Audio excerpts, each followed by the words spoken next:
Before Call of Duty, before Overwatch, before Halo, Unreal, Half-Life, or even Duke Nukem, before the first-person shooter genre, there was Doom, a game so synonymous with the FPS, for several years it was known as Doom clones. And now over 3 decades later, players are still slaying the demons of hell with advanced ballistics. With the newest game in the series, Doom the Dark Ages, just around the corner, we thought now would be a good time to review the gore-splattered saga of this heavy metal franchise. This is the history of Doom. The year was 1992. And id Software had just made a name for themselves with their new hit game, Wolfenstein 3D. Based on the original Return to Castle Wolfenstein, this game is often considered the original first-person shooter, if not for its base mechanics, then for its additional flourishes like ammo collection. Despite being known for its extreme violence set in World War II, the design had received high praise for its puzzle and labyrinth layout. Even Nintendo came calling for a port for their Super Nintendo console. Programmer John Carmack had revolutionized the PC market with his brilliant first-person engine. After an expansion, Spear of Destiny, the team were looking to do something even more original. Fellow programmer John Romero had been brainstorming plot ideas for the next game, even if John Carmack didn't quite see the need for a story. Together with artists Kevin Cloud and Adrian Carmack and designer Tom Hall, the crew settled on an outlandish idea of a portal to hell opening up on Mars after an experiment gone wrong. Even the skeptical John Carmack liked the setup, and it fit perfectly with his new engine, id Tech. Now players could feel inertia as they scaled up and down slopes and stairs with faster action and even more enemies at once. And action would be its central theme. Wolfenstein may have been an homage to a forgotten stealth franchise, but it progressively became more gruesome as development continued. For Doom, the handcuffs would be off, and best of all, they could do it all themselves, as their own publisher. With a genius programmer and a dedicated team, not to mention all the fans waiting to part with their hard-earned money, who could tell them no? Doom would see players go face-to-face with the demons of hell, blasting them into bloody chunks with shotguns, chain guns, and of course the BFG 9000. But it wasn't just mindless action. It had prided themselves on their design capabilities, having all grown up as tabletop RPG fans. Everyone had experience playing Dungeons & Dragons, crafting their own characters, weapons, and quests. And perhaps more importantly, by playing together, they had learned what the rest of the team liked. Players would need more than a quick trigger finger. They would need a keen eye to locate hidden passages and lots of key cards. The level design carefully doled out more powerful demons and do-or-die scenarios of zombies, imps, and the spider mastermind escalating the adventure until the final stage. The soundtrack, composed by Robert Prince, was the final touch, but a crucial one. Despite being an extremely popular musical genre at the time, most games didn't attempt to replicate the sounds of death metal. Doom, on the other hand, proudly borrowed from Metallica, Pantera, and Megadeth, creating a MIDI sound unlike anything else commercially available. The music of Doom added an additional layer to the presentation. Sure, the game already featured sound effects like painful dying grunts and multiple gunshots, but seasoning every level was an aggressive or haunting track, teasing the type of challenge yet to come. But its most audacious decision was in how it was released. Rather than chase traditional sales, it would simply give Doom away. But with digital distribution available to a limited audience in 1993, it would simply write a few episodes onto a floppy disk and mail them away to storefronts to give away, or even charge a fee if they wanted to. But upon reaching the end of the first episode, knee-deep in the dead, the player would receive a tongue-in-cheek message and encouraged to purchase the rest of the game along with purchasing instructions. And this last part tends to get lost in the grand story. But Doom was not only shareware, it was downloadable shareware in 1993, the exact same year as the World Wide Web launched. And the best publicly available internet was at college universities. If you were a college-age gamer in 1993 with a PC, there was a good chance you and pretty much everyone you knew was playing Doom. And there's no better example of this than the digital launch, which was so weighed down by customers, John Carmack had to break the digital queue and kick everyone out just to upload the game. And once he did, the servers, in what was a rarity at the time, immediately crashed.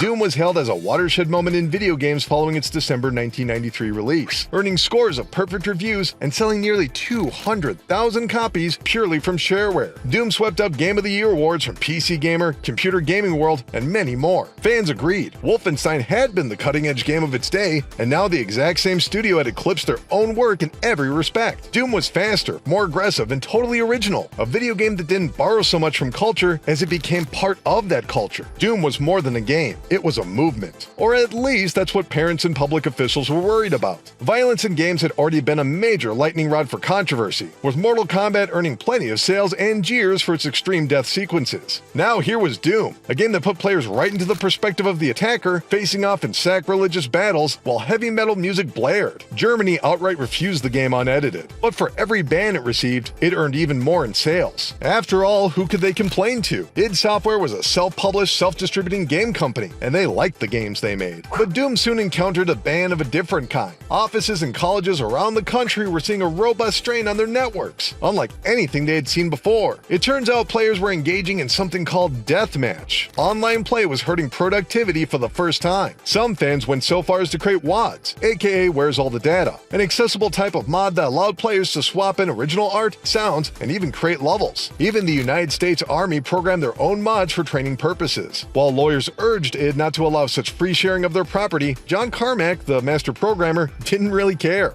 Doom had officially become a cultural phenomenon. It wouldn't take long for id to begin work on Doom 2. The premise would see the fight taken to Earth, as demons began an all-out war against humanity. The id team would expand with new employees, including American McGee as a level designer for Doom 2. These stages would serve more as a continuation of the first game, with far more challenging combat sequences and scenarios, and stages that required plenty of replaying. And taking advantage of the optimization of id Tech, the environments became much more spacious, with many more enemies appearing on the screen at once, including the final boss, the Icon of Sin. While this might seem more like an expansion rather than a proper sequel, more Doom was exactly what fans and critics wanted, and these more advanced and complicated levels showed just how versatile the Doom formula was. Some stages served as advanced puzzles, while others pushed players to optimize their combat capabilities. Even if some of the names had changed, Doom 2 had delivered the same hyper-aggressive yet thoughtful design of the first game. And more importantly, it was being sold in stores this time, easily surpassing the first game with over 1 million copies sold in the first year. But it's important to remember just how quickly Doom 2 was released. At the same time Doom 2 was joining the 32-bit hardware of the Sony PlayStation and Sega Saturn, Doom 1 was making its 16-bit debut on Super Nintendo and the Sega Genesis accessory, the 32X. It seemed like no matter where players looked, Doom and Doom 2 would shortly appear, which is why it's especially strange the most ambitious ports are often overlooked. Advertised as the conclusion to the Doom trilogy, Final Doom was actually a pair of mods unaffiliated with the original team. However, the Plutonia Experiment and TNT Evolution were both well received for their experimental takes on the franchise and lengthy 32-level campaigns. Meanwhile, the Nintendo 64 received an even more unusual experiment. Doom 64 was developed by Midway Games rather than id, and featured a totally unique campaign with updated graphics. The results were a bit of a curio for several generations until the game would finally see re-release in 2020. But this would help close out the 1990s, as the decade that Doom had dominated. However, that wouldn't last for long. By the early 2000s, John Romero had been long gone from id Software, and the Quake trilogy was dominating dorm rooms and internet cafes all around the world. And despite growing in size, id Software still didn't have a default creative leader. John Carmack was crucial enough to any development that he could help guide the direction of the company, and so he announced his intentions to remake the original Doom in a new engine. While initially skeptical, the rest of the team quickly agreed after seeing his early work on id Tech 4 and his advanced shadow system and per-pixel lighting. In fact, when Doom 3 was first announced at the Macworld Conference and Expo in Tokyo in 2001, its video spread far and wide throughout the internet and was being hailed as the best graphics ever seen in a video game. Light and shadow had always been a hard-baked feature in games, but these trailers were showing off real-time rendering that resembled a big-budget CG film. id Software had dragged the personal computer into the era of graphics cards, where top-of-the-line PCs showcased visual spectacle far beyond their console rivals. But this came at the cost of level design. Carmack's ingenious programming was breathtaking to look at, but not as friendly to develop with. Games were branching out into bigger, more open worlds. Heck, Doom 1 to Doom 2 had seen that exact progression, as had Quake and Quake 2, and Quake 3 Arena had focused on high-speed multiplayer, competing with Unreal Tournament. Doom 3 was something altogether different. Neither fast nor action-packed, the team at id brilliantly used their new technology to produce a claustrophobic survival horror game unlike anything else. Once again, players would observe a portal to hell opening up due to the misguided research of future scientists. Once again, players would take control of a space marine, eliminating the invading demons one by one. But this time, however, the story would be far more methodical, having players interface with PDAs and listening to audio logs. Even the music, partially composed by Clint Walsh, was more of an abstract moodscape than a hard-rocking track. 1 year later, the story of Doom 3 continued with Resurrection of Evil and a final showdown against Dr. Malcolm Betruger. That same year, Doom would receive a big-budget screen adaptation starring Carl Urban and Dwayne "The Rock" Johnson. But despite breaking company records and receiving multiple awards, the enduring legacy of Doom 3 has been divisive for the fan base. The game had been designed around its lighting engine, where players had to pick between weapons or a flashlight. And almost immediately, fan-made mods removed this intentional limitation. While some thought the restrained environments and slower gameplay wasn't in the same spirit as the original Doom, others felt this was a great evolution of the series into survival horror. This debate would continue for years, as outside of a re-release of Doom 3, the BFG edition in 2012, and a pair of Doom RPGs on cell phones, the franchise was largely absent as id Software internally tinkered with prototypes of Doom 4 before canceling the project altogether. Now owned by Bethesda Softworks, the founders and creators of the original trilogy had now left the company, including the guiding hand of John Carmack. When Doom's gameplay was revealed at E3 2015, the reception was mixed. While some saw the over-the-top gore fest that resembled the original games, others were a bit perplexed by the melee combat and flashing enemies. It had been over a decade since Doom 3 first launched. Could this reboot really be anything more than a cash grab? But it was those odd glory kills that peppered the trailers that would lead the way. While the previous Doom games adhered to the basics of first-person shooters, with ammo and health being located throughout the stage, this reboot would have players constantly pushing into waves of enemies. And when they would enter a staggered animation, a glory kill would literally rip them open and health would pour out, or a chainsaw would cause a surplus of ammunition. The gameplay was undeniably action-packed, but it was this vampiristic puzzle that completely reinvented the design, challenging players to work out a strategy at breakneck speed. 2 decades in,